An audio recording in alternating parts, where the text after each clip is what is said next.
Dana White hates me. Yes. He has to be the dumbest motherfucker on the planet.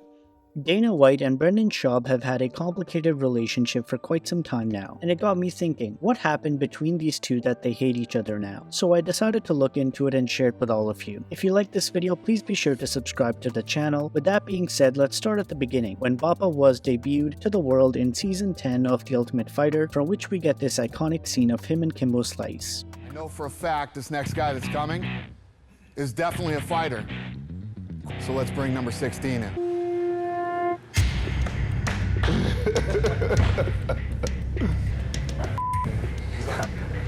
Yes.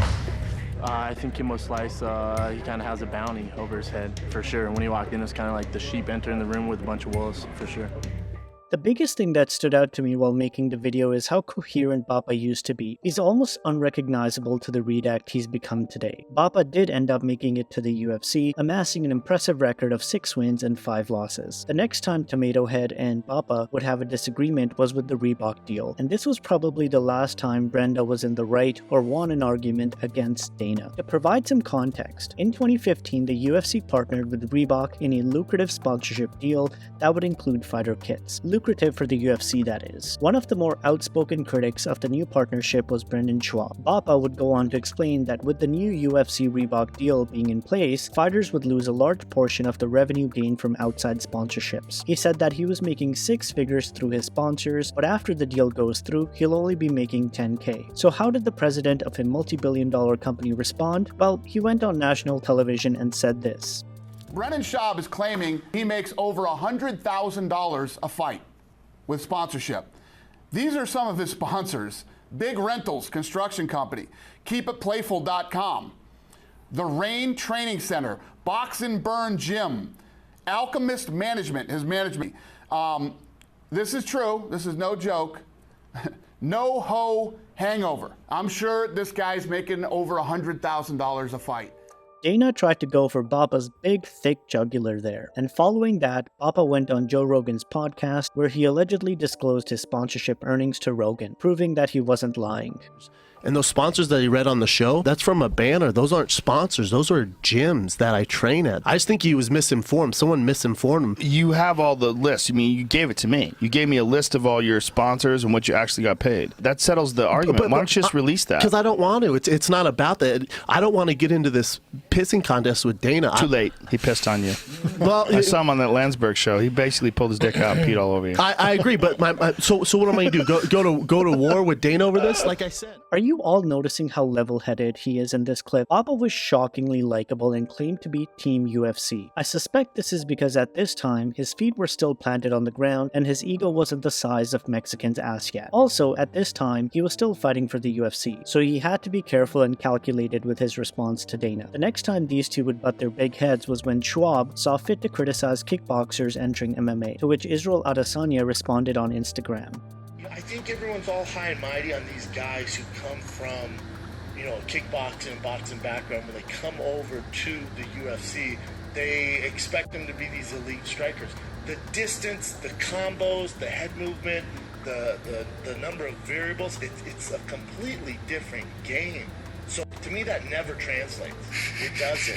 They have spent so much time. All of this didn't sit well with Dana either, who referred to Schaub as a tool, idiot, moron, and suggested Schaub wouldn't have a post-UFC career if it wasn't for Joe Rogan. Guess you can call him Mystic Dana now. Bappa was quick to respond on social media with the now infamous IG post, which was the length of a dissertation. My favorite part is when he brags about his 2 TV shows, sold-out worldwide comedy tour, 2 successful podcasts, and booking his first major movie, or when he says that if it wasn't for the Fertitas, Dana would be a cardio kickboxing coach in his late 40s, hoping to grab tickets to Bappa's stand-up show. Like, yeah, I'm sure that's exactly what he'd be doing. At the end of the post, Bappa calls Dana his Eskimo brother and hashtags the post as, "I can do your job, you can't do mine."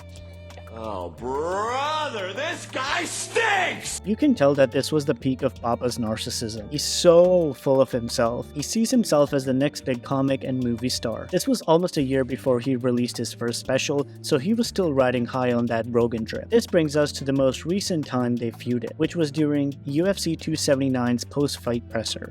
Like Pat Miletich was saying, we told Hamzat not to make weight because we weren't selling tickets. He has to be the dumbest motherfucker on the planet. You know how fucking stupid you have to be to even think something like that, let alone say it publicly and act like you're fucking serious. We might have to send him out to the fucking clinic here, the brain clinic, get him fucking checked out. I believe that was Brendan Schaub who said that. That makes sense. Bye. I can't help but admit that that was pretty damn funny. What wasn't funny was how Bappa responded to all of this. He started his post by saying, "Oh, been nothing but cool and thought you'd learn from the last time you mentioned my name and got destroyed." Bappa actually thinks he destroyed Dana that last time? What kind of an echo chamber does this man live in? He went on to call out Dana for wearing a pair of designer jeans, hip sneakers, and thinking he was cool. Bappa proceeded to call Dana a dork with a frat boy vocabulary. Talk about the pot calling the kettle black. Bappa ended his post with a "P.S. Quit stealing my shows on Thick Boy Network and recreating it on Fight Pass, K." Thick Boy Network? He thinks Dana is stealing his shows from Thick Boy Nectar. What are we doing here, boys? He went on to claim the same thing in this next clip. You know what's crazy about Dana though? So, you know, he does the Fuck It Friday video. I don't know if you know that. So they definitely didn't take that from me marketing.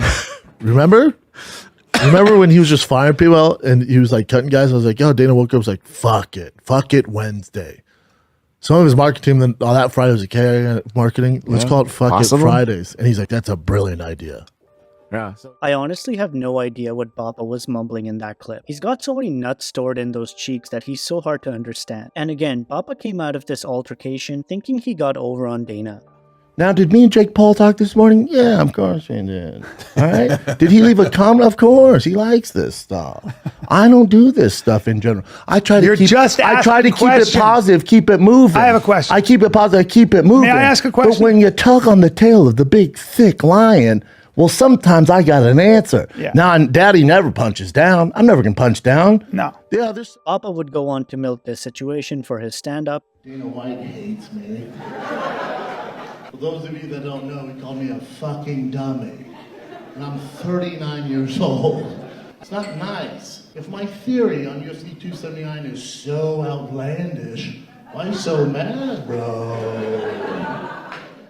My opinion on the history of these two is that both of these guys suck in every facet. All of you know, I'm no fan of Bappa, but he's definitely the lesser evil out of these two. Bappa is a lolcow. He's a redact, a narcissist, a liar, but he's fun to laugh at. He doesn't directly hurt too many people. Dana, on the other hand, has a case of domestic abuse against him. He underpays his fighters, and he's a bald guy that slings his dick too much. In the comments, let me know who you think is worse out of these two. If you liked the video, please be sure to subscribe to the channel.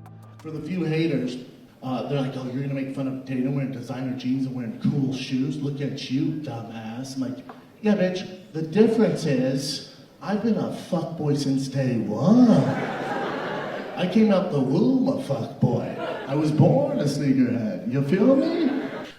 You gotta crack some eggs to make an omelet. I don't know. It's all marketing.